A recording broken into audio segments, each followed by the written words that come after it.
We were just talking about Gaza and Israel. A month after, there's 10,000 employees at USAID. A month after, November 23, a month after Hamas attacks our best friend, the state of Israel, 1,000 of those 10,000 employees did an open letter saying, ceasefire in Gaza. These were terrorists who came from Gaza and went after our ally and friend, the state of Israel, killed and did terrible things. That's the mindset at USAID. And then you couple that with the stupid things they spend American taxpayer money on. I mean, they're putting Sesame Street on Baghdad TV. Meanwhile, China is trying to gain influence in the world. China is building roads and structures in countries. Who do you think is going to have more influence? Someone who's building a road or someone who's putting Bert and Ernie on TV? I mean, it's crazy the things they spent money for. All right, guys, what 24 hours. By the way, Jim Jordan is here. A lot to get to with Congressman Jordan, chairman of the Judiciary Committee. Plus, we're going to have an interesting conversation about the movement and the money and the power behind the RFK and Tulsi nominations. This is not your traditional Republican coalition, and I'm going to explain a little later because I've been doing this for a while, and I've never seen anything like this. It's pretty unbelievable how this has evolved. And so anyway, Jim Jordan, then we're going to talk about this with one of the leaders behind this movement. Speaking of getting people confirmed, Tulsi and RFK, which I think we're on a path to do that. Pam Bondi was confirmed as Attorney General last night. Doug Collins, our friend, confirmed as Veterans Administration Secretary. By the way, it was funny. I was talking to Doug the other night and Secretary Collins now. And he said, it was funny. I was on your show the last time that I did a TV interview, and it was the day I was announced. And it was kind of cool. So he's already committed to coming back. We'll talk about VA's stuff with him at some point. But another day, another huge announcement, though. As Washington's all talking about spending, and I'm going to talk about that in a second. Late yesterday, Prime Minister Benjamin Netanyahu of Israel flies into town. They have the usual meetings. They do what they call a bilateral, right? They sit there in the Oval Office. You saw the images. And they talk for a while with the press and take all their questions. Then they schedule the traditional press conference afterwards. Normally, by the way, it's what they call a 2 and 2. Each side gets asked 2 questions, and then it's over. I questioned about how this would go last night, and it was freewheeling. But here's the thing. The press conference was delayed. They were supposed to wrap up the meeting in the Oval Office, go to the East Room, I think it was, or State Dining Room, I can't remember which, and do this press conference. Okay? It's delayed. Why? What's going on? Trump had just talked to the press. What more could he have to say? Well, in his opening remarks, he talks about taking over, the U.S. taking over the Gaza Strip, and then the people of the world could live in this rebuilt place because, frankly, as he said, it's destroyed right now. There's no infrastructure. There's no, basic services. So we'll do this. Take a listen. The U.S. will take over the Gaza Strip, and we will do a job with it, too. We'll own it and be responsible for dismantling all of the dangerous unexploded bombs and other weapons on the site, level the site and get rid of the destroyed buildings, level it out, create an economic development that will supply unlimited numbers of jobs and housing for the people of the area. Do a real job, do something different. Just can't go back. If you go back, it's going to end up the same way it has for 100 years. All right. So a couple things on this that I want, because Washington is freaking out, literally melting down. And every cable show today is, oh my gosh, what does this mean? Calm down. Calm down. This is why I hope that we can offer a different perspective, because these little whiny babies don't get this. Let me kind of walk you through a few things. Number one, anytime the guy talks about real estate and land development, take him seriously. This is what he does.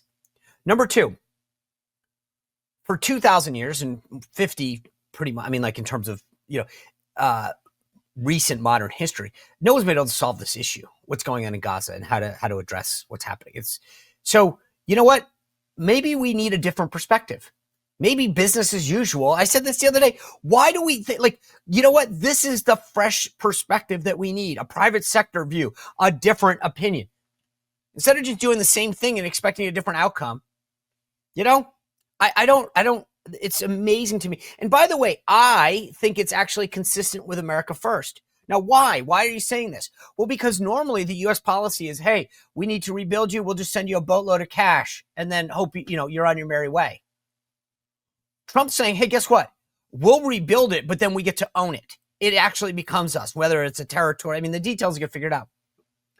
That's actually consistent. Instead of just sending us a boatload of cash and saying, hey, good luck. Thanks for everything. We'll finance it for you. And then, who knows? Maybe in the future, you'll be one of our enemies. Why don't we actually take control, get invested of it, reap the benefits of it? Now, that's one aspect of it. But then I started thinking about how Donald Trump does business. And this is there's a key thing that I just touched on that I want you to understand in this. The when. The when. He could have said this in the Oval Office when the press was all in there. We just talked about this and we're going to take Gaza, blah, blah, blah. He chose not to. He waited until the big press conference in front of everyone, and he clearly used that 45 minutes to an hour, whatever it was that they were delayed, to walk through Netanyahu, to make sure that he was bought in, what his reaction would be. This was deliberate. It was in his remarks. That's number one. Number two, next week, the leaders of Jordan and Egypt are coming. Why do I bring all this up?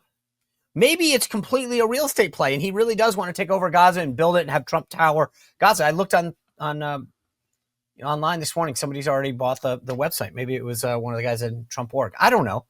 But maybe, just maybe, this is a negotiation tactic. Maybe he wants the Jordanians and the Egyptians and everyone else who's already freaking out to come over and say, all right, guys, we've tried it your way for 50 years, and it's not working. So either you come to me now and give me a better deal or a proposal, or I'm doing it my way, a different way. What if that's really what he's doing? It's actually brilliant. No one's cared in the past. The guy comes in, and I'm just saying, just everyone pump the brakes, because this might be a new way of doing business. He went down to the Panama Canal, said, I'm going to take you over. They said no. He said, concerned about China. What happened? They said, great, we're out of Belt and Road Initiative. First country in, they're pulling chalks now. Everyone needs to take a breath, take a beat, and go, guess what? We're doing things differently. We're actually focused on getting results. How's it worked out for you in the past 40, 50, 60 years, folks? Not great. We keep finding new things in the government, right? I'm just telling you, during his first term, we had peace in the Middle East. We had the Abraham Accords. The guy knows what he's doing. When everyone said it couldn't be done, he did it. Joe Biden comes into office and the entire world blows up. Ukraine, Gaza, North Korea, China. Need I go on? 4 years Donald Trump's in office. Nothing happens. He knows what he's doing. Everyone in Washington needs to chill out. I'm just saying, he look at the results. He moved the embassy. He did all sorts of stuff. And everyone freaked out then. Didn't turn out too bad, did it? All right. And by the way, he also said something really interesting in that we know that the Iranians and their proxies have tried to come after people who targeted their people in the first Trump administration. He made it very clear. You do that again, I'm coming after you. Take a listen. Why say that you're unhappy to sign it if it's Iran and their proxies who have threatened to retaliate against you and your team by killing you guys for taking out Soleimani? Well, they haven't done that, and that would be a terrible thing for them to do, not because of me. If they did that, they would be obliterated. That would be the end. I've left instructions. If they do it, they get obliterated. There won't be anything left. And they shouldn't be able to do it. And Biden should have said that, but he never did. I don't know why. Lack of intelligence, perhaps. But he never said it. If that happens to a leader, or close to a leader, frankly, if you had other people involved also, you would call for total obliteration of a state that did it. That would include Iran. So I'm signing this, and it's a very powerful document, but hopefully we're not going to have to use it. By the way, J.D. Vance, if they got, God forbid, anything ever happened, J.D. Vance would take over, read those instructions, and execute them. No question about it. All right, I want to give you a quick heads up on a couple other things. The U.S. actually began its first flight taking migrants down to Guantanamo Bay in Cuba there. 2 flights carrying detained migrants from the U.S. already have landed at the naval base there, and they're already starting to build a bigger detention facility. So real actual stuff happening. I mentioned Jim Jordan on his way. Jessica Reed Krause, who is the force behind House and Habit. If you don't know what I'm talking about, check it out online. She is a viral force for the wellness movement, big behind Tulsi and RFK. We're going to have her on Friday. But we talked about spending the other day, and I read you this list of all of this crap that Caroline Leavitt put out on DEI spending and wasteful spending at USAID. It keeps getting worse. $2 million for Moroccan pottery classes, $2 million promoting tourism to Lebanon, $20 million for a Sesame Street show in Iraq. You think that makes them like us more? Oh my God, Big Bird. Thanks, US. $32,000 for a transgender comic book in Peru. What the hell are we doing? No wonder they're shutting it off. But I thought about this. He keeps shutting down stuff. It's brilliant because instead of doing things that will allow it to grow back, which is how Washington works, right? Mission creep. They kind of come in. He's pulling the root out of the ground and saying, we're going to kill this thing dead. Same thing with all these other departments. I can't tell you. They've talked about now the Department of Education. Trump actually joked in an interview that he wants Linda McMahon to put herself out of a job, get rid of and dismantle it. You're talking about $79 billion, 4,400 employees at the Department of Education managing $1.6 trillion in loans. Send it back to the states. I'm telling you, Elon Musk and this business mentality is a breath of fresh air. And this is what we need more of right now. By the way, a couple quick little things before we get into it with Jim Jordan. President announced that he's going to the Super Bowl, and I thought, hey, that's pretty cool. You know, that would be the first time that a sitting president has ever gone to a Super Bowl. I've got a great Super Bowl story. I think I'll tell it in my newsletter this week. So go to SeanSpicer.com, put some behind the scenes photos because it was actually really cool. And probably the biggest comeback Super Bowl game in history. Before I get to Jim Jordan, though, you guys know I've been telling you about my wellness journey and getting back in shape and all this other stuff.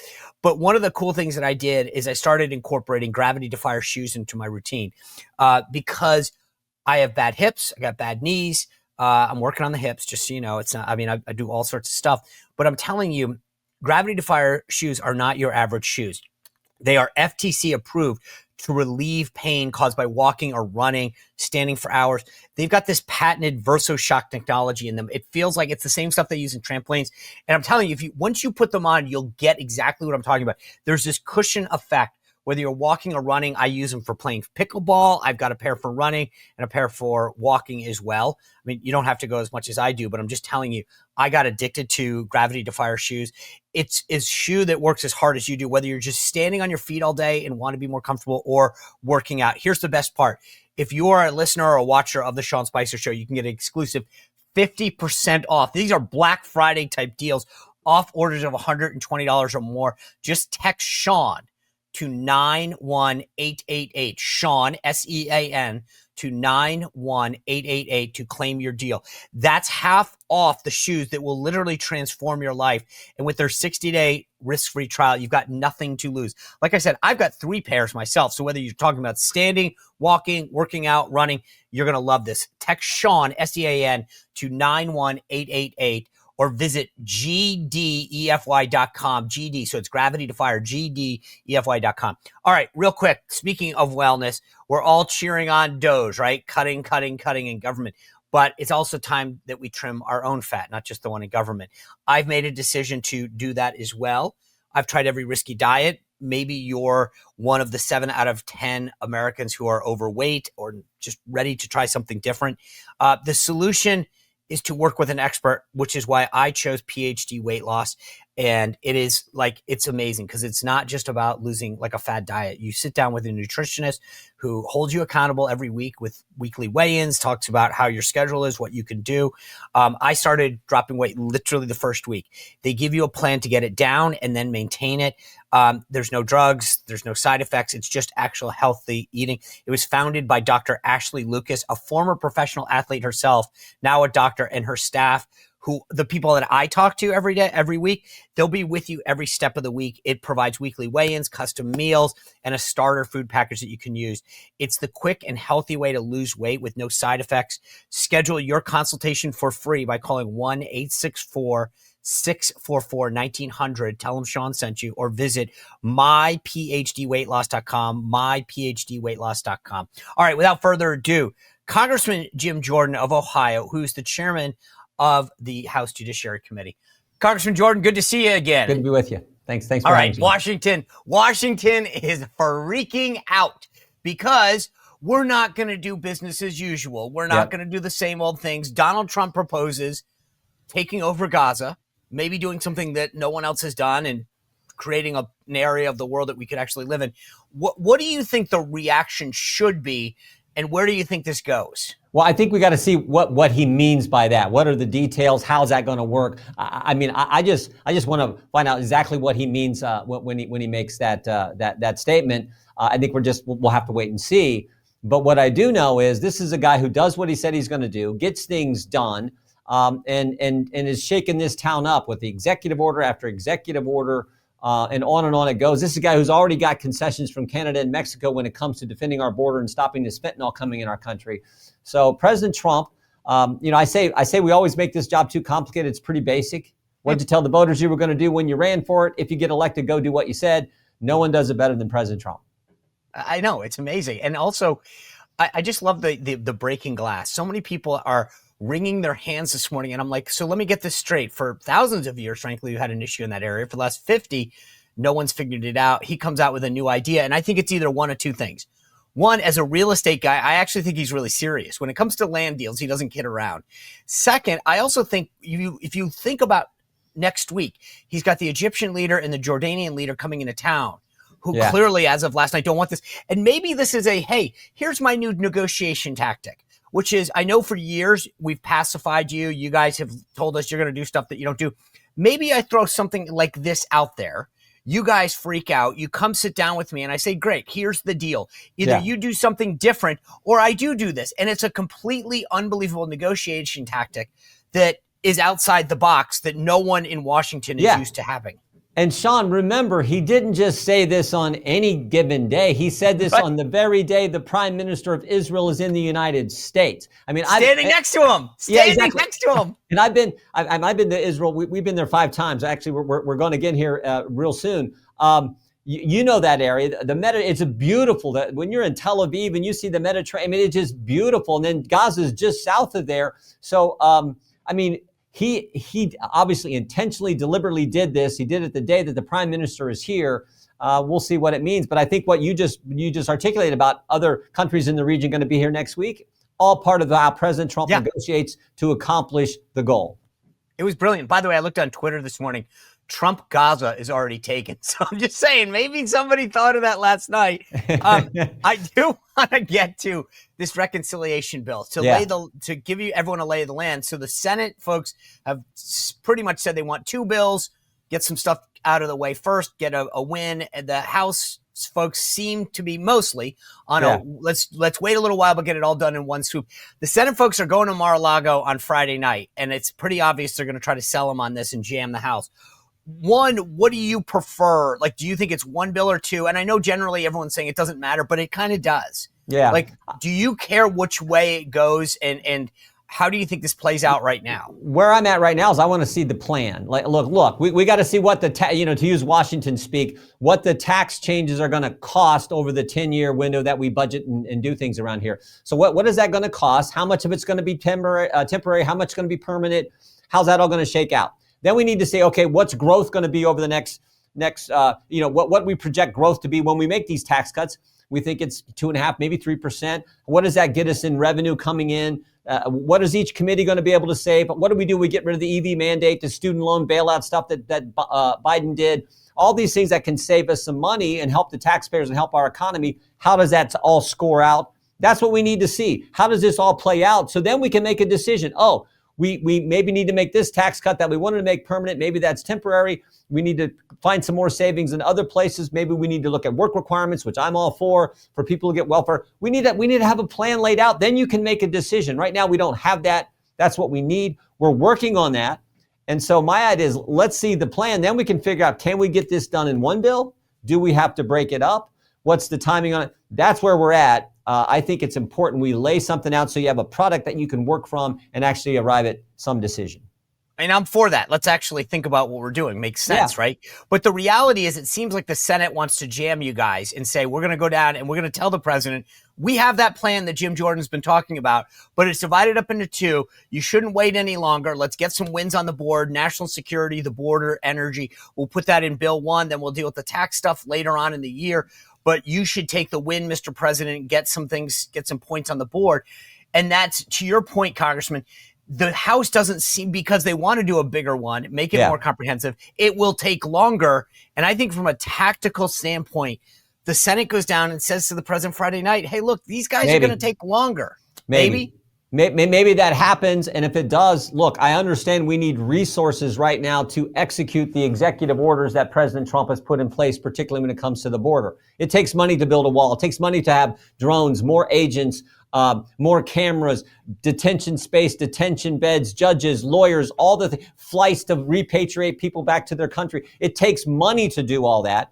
They need those resources to do that. So I get the two-bill strategy as well. What I want is I want to just deliver on the promises. And if it's two bills, fine. Yeah. If it's one bill, fine. We can do that. But I think the sooner the better.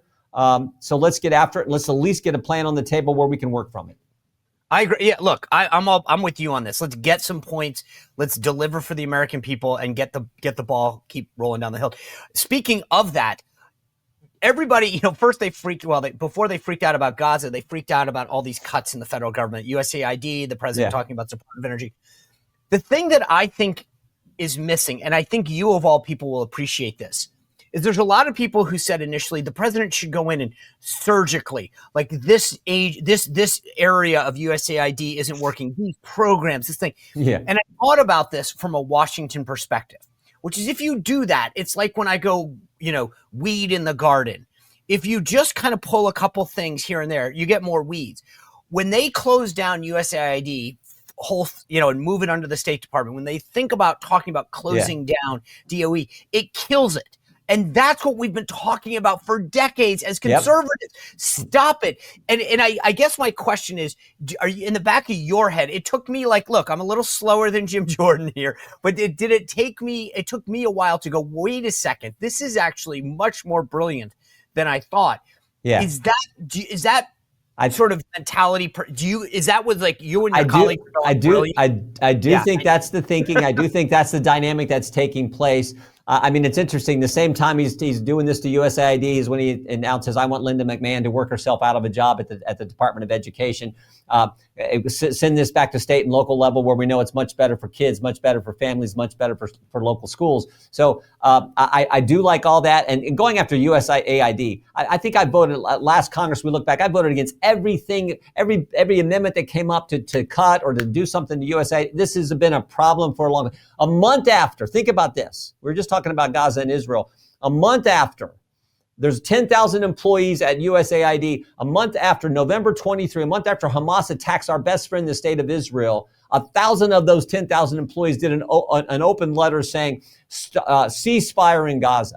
These were terrorists who came from Gaza and went after our ally and friend, the state of Israel, killed and did terrible things. That's the mindset at USAID. And then you couple that with the stupid things they spend my constituents, American taxpayer money on. They're putting Sesame Street on Baghdad TV. Meanwhile, China is trying to gain influence in the world. China is building roads and structures in countries. Who do you think is going to have more influence? Someone who's building a road or someone who's putting Bert and Ernie on TV? It's crazy the things they spent money for.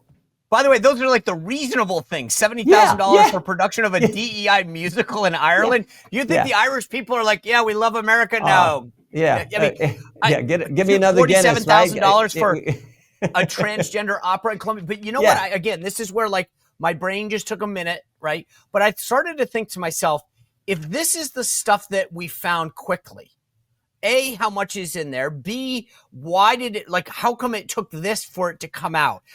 Because I thought to myself, if this is the stuff that we know about within 48 hours, what else is in there? How did it get in? Have we ever found out about it? because I think to myself, this is the problem. No, everyone goes, oh, it's only $70,000, Congressman. No big deal for this electric vehicle program, or $2 million for sex change and LGBT activism in Guatemala. It's only $2 million. Well, you know what? You give me $2 million, I'm about ready to retire. Yeah. So the disrespect that these programs show taxpayers. And I guess my question is, does this, I go, if this was me, I'd be like, great, I'm fired up. Let's go find more. Let's keep hunting. Exactly. I think what's happened in the past too is we'd identify things like this, Citizens Against Government Waste, other organizations, members of Congress, we'd identify this is stupid what they're doing. This is ridiculous. But it was sort of that, like you said, that sort of surgical, here's something going on. Now you have Elon Musk. You have someone designated by the President of the United States who got 77 million people to vote for him on November 5th, who came in with a mandate, who was singularly focused on all this garbage in the federal government. And that kind of intensity of focus is what I think is going to say, yeah, it is. We're at a point where we can actually make some real change now to how this federal government operates. I feel like the Dems yesterday, I keep watching them. First, it was Schumer holding up a Corona can and saying like, your Corona is going to cost more. And I'm thinking, yeah, guess what? We actually manufacture a lot of beer in the United States. You might want to hear about that. Then I'm seeing the Dems go to USAID and freak out. And I'm like, do you want to, like, they're defending the indefensible. And I feel like politically, we actually are on the ascent right now. Like, keep on going. Lock this in. Yeah, we're on the offense. I mean, my background's a sport of wrestling. I learned a long time ago, you step on a wrestling mat, you stand around, you're going to get your tail kicked. You have to be on the offense. And that is the mindset of President Trump, the mindset of this administration, frankly, the mindset of the American people, because they've been so frustrated by a government that was actually being weaponized against them, not serving them like it's supposed to. And so I do think this offensive mindset, executive order after executive order, Elon Musk digging into all these agencies, and then we were putting together this reconciliation package. I think that is exactly what the American people voted for last November. Yeah, and so far, I'm like, this is like a dream, things that we dreamed about as conservatives, getting rid of big government, eliminating stuff. The question I have for you as somebody who's been very involved in the judiciary, are you concerned maybe not so much about the FBI, but now they're talking about buyouts at the CIA? Is there a line for you where you're like, hey, guys, I know we got to get rid of a lot of this, but we got to be careful how far we go? Not really. I mean, maybe I'm colored by what I've seen over the last 7, 8, 9, 10 years, where I've seen the weaponization of the Justice Department against President Trump and against conservatives. You can just go down the line, but I go back to when it kind of really became a focus for me was when Kash Patel and working on the Intel committee here in the House said that the Clinton campaign paid the law firm Perkins Coie, who hired Fusion GPS, who hired a foreigner, who then put together a dossier that was garbage, that dossier then was taken to the secret court to get a warrant to spy on President Trump's campaign. I think people involved in that shouldn't be in government. And if you got that mindset there, I think there are lots of good agents, lots of good people, whether it's CAI, DOJ, FBI. But look, I am for making sure we have people there who are focused on equal treatment under the law and serving the American people. And I think we can scale back the size of the government in all the agencies. So one of the things that I really want us to do as Republicans, we've got guaranteed 2 years, let's call it, because we know, I think if we keep delivering on promises, the American people will reward us. But let's just take what we know. We know we control the Senate. We know we control the House.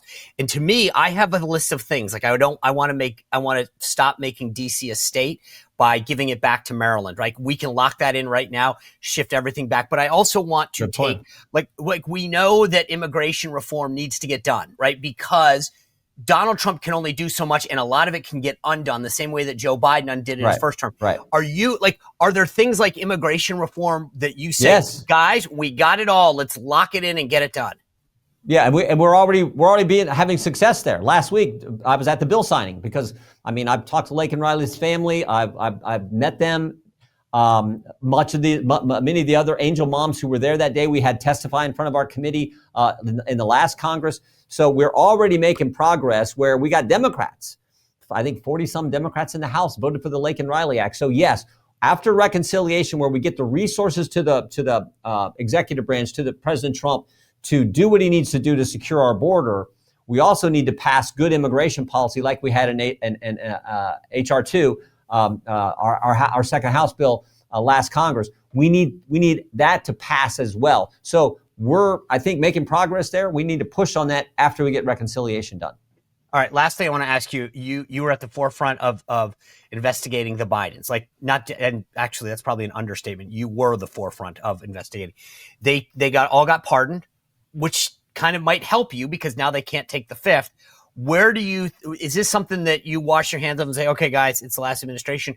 Or is Jim Jordan, the Judiciary Committee, charging forward? No, there's some things we want to look back on. I mean, David Weiss was the special counsel who did the sweetheart deal for Hunter Biden. I think from a judiciary perspective, equal treatment under the law, we think we need to look at some of that. Relative to the pardons he gave for some of the January 6th, I mean, all the January 6th committee, we think there's unanswered questions about what took place on January 6, 2021. Specifically, we know from the Inspector General there were 26 confidential human sources here that day. 17 went in restricted space. 4 actually entered the Capitol. They weren't authorized to do that. That was a crime. Americans got prosecuted for it. None of these confidential human sources got prosecuted. 2 of the 4 went in the Capitol. The FBI actually specifically asked them to be there that day. I want to know how much these guys were paid, how long they worked for the FBI, how much they were paid over their tenure working for the FBI. I want to know how they got in the Capitol. Did they go through the door?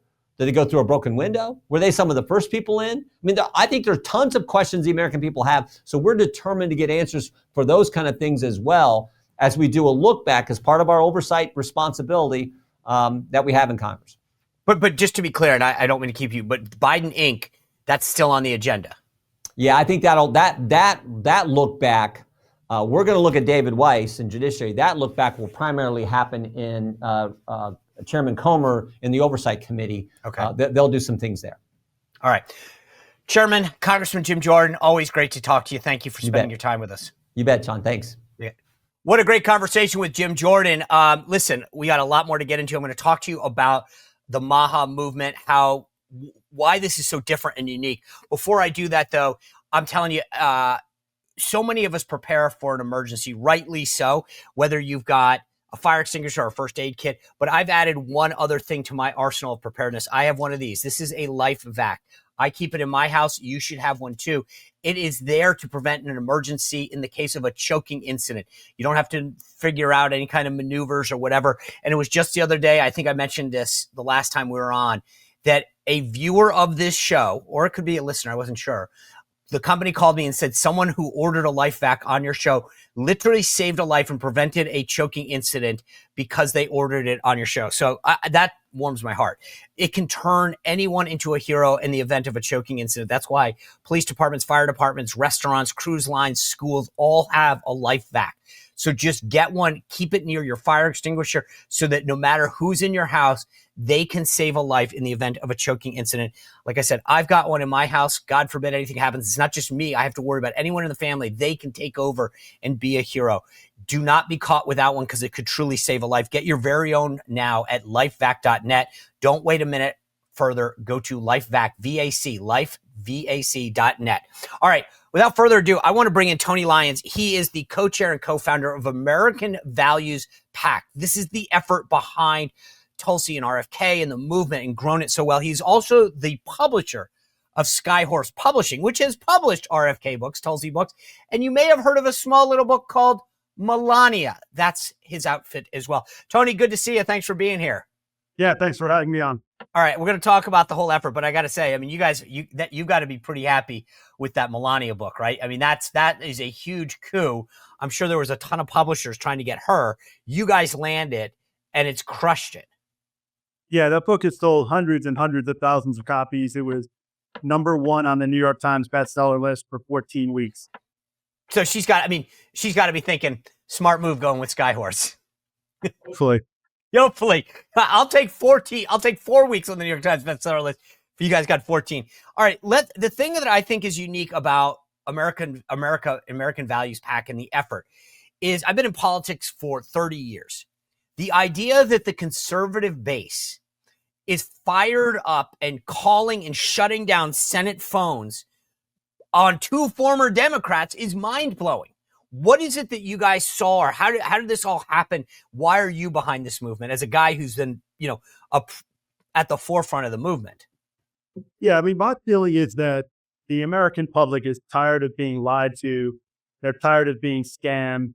They want people in power who really care about them, so that their moms all around the country, they're people who are suffering from chronic disease, they're people who are obese, who realize that they can have a better life. And these people, thousands and thousands of them from all around the country, are calling their senators, and they believe in Bobby Kennedy. They believe that the things that are written about him are lies, that the things that he really cares about, that he wants to do, is have radical transparency in government, have gold standard science, and have a government that actually works to protect the American people, not to squeeze every penny of profits out of them. So you've published. I mean, I part of the reason I mentioned your publishing company is because you guys had published Tulsi's book. You published at least a few of RFK's. What was it that said to you, "Hey, I actually want to take this from my publishing company and helping them to get the word out too. I want to wade into politics and get a PAC going"? Sure. I mean, when I listened to Bobby Kennedy talk and when I worked with him on his books, he just had such incredible attention to detail. And so the idea that he's anti-science is just so absurd. He cares more about science. I've published 14,000 books in the How many? and 14,000 books that are on our backlist. And I've published them over the last 32 years. And I can tell you that I've never worked with somebody who had a greater attention to detail, to fact checking, to reading the science, to making sure that everything that he says is accurate than Bobby Kennedy. I mean, he worked around the clock on the book, The Real Anthony Fauci, 16 hours a day, working on weekends. I mean, he cares about transparency, about real science, and about protecting the American public from fake corporate science. And that's the problem. The problem isn't protecting science. It's protecting these corporations who care about profits more than they care about people. So what was it that you guys sought to do with American Values PAC? Did you just want to raise money? Did you want to organize people? Like, what was the nexus behind it? Yeah, so we really wanted to get through to the American public and make sure that they knew that the things that they read in the newspaper about Bobby Kennedy just aren't true. That he has just an incredible level of honesty and integrity and moral courage, and that he's given up everything, that he doesn't care about money, he doesn't care about politics or fame, that he wants this opportunity, that he waited for 19 years, he prayed for 19 years to have the opportunity to work to save children, to save public health, and to do things that he really believes are right. And, when I saw somebody like that, and I got to know him personally over 14 years, I realized that he was such an incredible man of character, that I'd never seen somebody like this in a position of power, and that I really just wanted to do whatever I could to support him. So, a lot of times PACs play a role, and we talked a lot about them in the lead up to the November election, right? They go out there, they mobilize voters, they run ads, they do ground game. Like, for this, though, you basically have an audience of a couple people on a committee that you have to worry about, and then obviously an ultimate Senate vote. So what are you guys doing are you trying to mobilize people to call, or are you trying to focus your attention on the senators themselves?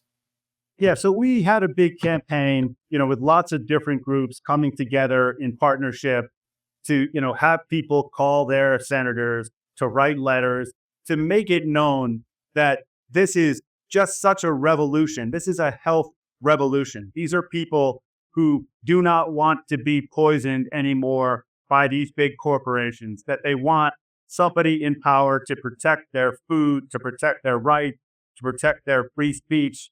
And, the diversity of the groups and of all the different people from, moms groups all around the country, people who just care about free speech, people who care about toxic additives in their food. I mean, so many different groups coming together to convince their senators that they don't really know Bobby Kennedy, and that when they get to know him, when they see what he's going to do, they're going to be on board, that this is going to be a totally bipartisan revolution that is only going to be good, that there's nothing to be afraid of, that the only people who should be afraid of Bobby Kennedy are people who are corrupt and people who want to make money at the expense of public health. Yeah, I wonder how much have you guys.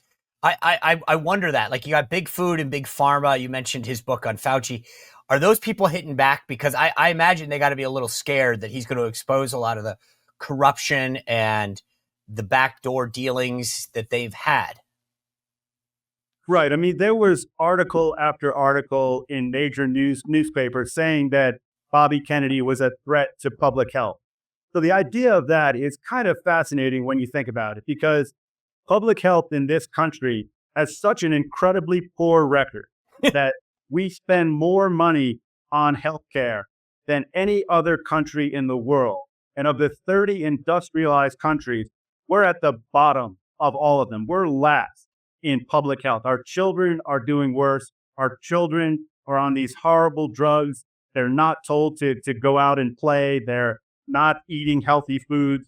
I mean, this is a monumental crisis, and we need to face this now. We should be ashamed at what we've allowed to happen to our children. And I think that you're going to find senators, across the board who are going to want to be part of that. They may not be part of it now. Maybe many Democrats are getting pressured, by their leadership to not get behind Bobby Kennedy. But I would say that if they met him, if they talk to him, and as they watch what he does, I believe they're going to want to partner with him, because if Bobby Kennedy says time after time, they're not Republican children or Democratic children. These are just our children. This is the future of our country. And we all need to get together and help them and preserve their health and preserve the future of this country.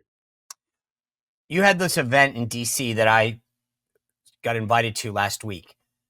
And what I thought was fascinating to me was this coalition of people that you guys have strung together. So you had Callie Means there, right? He's been very outspoken with his sister Casey on wellness. But Marla Maples is there. Danica Patrick is there. Jessica Reed Krause, who's behind House and Habit, she'll be on Friday. She's there. I've seen pictures of Sage Steele out there supporting Tulsi.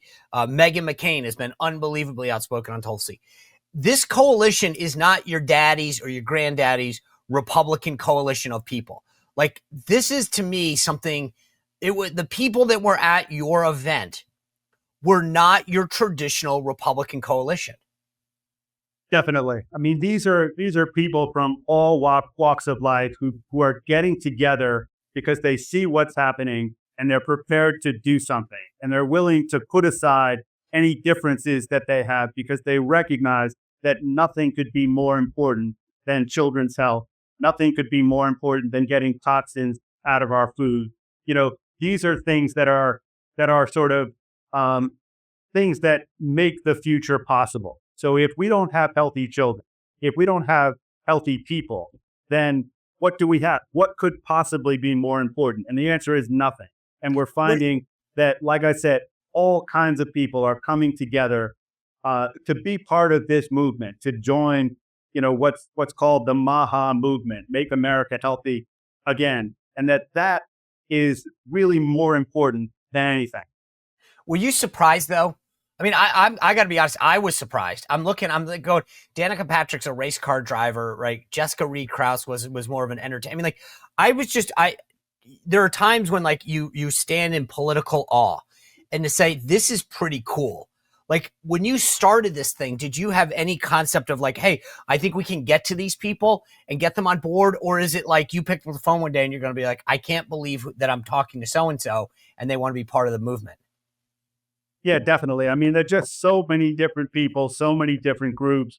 There's, Del Bigtree is running MAHA. There's Thayer G. Lots of these people who had their own kind of groups. All of us joining together, all of us getting our priorities straight. That I think is kind of a once in a generation thing, that people know this is an existential problem. This is something that we have to come together, and they're doing it. And I think it's going to get bigger and bigger, and that anybody who tries to get in the way of it is going to realize that they're on the wrong side of history. Meghan McCain posted the other day. She said, if you vote against him, you will be primaried. That being said, do you think that this movement can be translated, or is it like specific to Bobby Kennedy, or like where do you go once he becomes confirmed? Like what's the next thing, or do you fold? I think that there are candidates all around the country who need to be helped. And that, that's a good point, that if people are really going to take the side of protecting companies that put toxic food additives in their products, or put toxins in anything that they sell, and then we have candidates that we can partner with who are going to fight for the things that we care about, we would like to back those candidates. And I think that goes way beyond Bobby Kennedy. Bobby Kennedy is kind of the leader. He's at the forefront of it. But this is something that I hope becomes national, becomes something that happens in every state, that senators on the right and the left get involved in it. And that's what really ought to happen. That's what winning looks like. Yeah, I agree with you. Tony, thank you for coming on.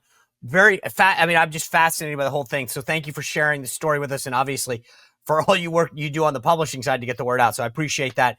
Guys, tomorrow we've got a great panel discussion. As always, we've got so much to break down. A lot of interesting subjects and a lot of things for the panel to weigh in on. Plus, as I mentioned on Friday, Jessica Reed Krause, the viral powerhouse behind the newsletter House and Habit, will be joining us to talk a lot further about where we go on Tulsi and RFK and the movement itself. Remember, my newsletter is out twice a week. It's free, SeanSpicer.com. Always love a VIP member, but you can get insight and behind-the-scenes photos and analysis at SeanSpicer.com. Appreciate you being with us. We'll see you back here tomorrow on the Sean Spicer Show. Well, if you enjoyed this content, make sure to like this video, subscribe, and click the notification bell to get more.